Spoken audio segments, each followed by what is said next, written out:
या 14व्या श्लोकाचा अर्थ असा आहे, या जगात जळल्याशिवाय, कष्ट केल्याशिवाय, त्याग केल्याशिवाय यश कधीच मिळत नाही.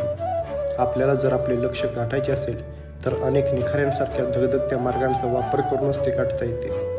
ज्याप्रमाणे शंभूराजांनी आपला उभा देह स्वराज्यासाठी बलिदान रूपी अग्निकुंडात वाहून दिला, तसेच आपण मातीत एकदा बीज पेरले की ते बीज राहत नाही.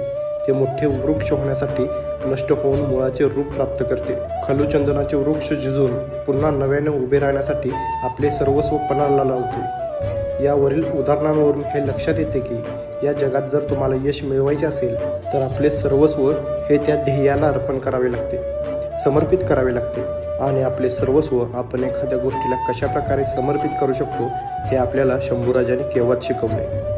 गरज आहे ती त्यांचा त्याग आठवण्याची.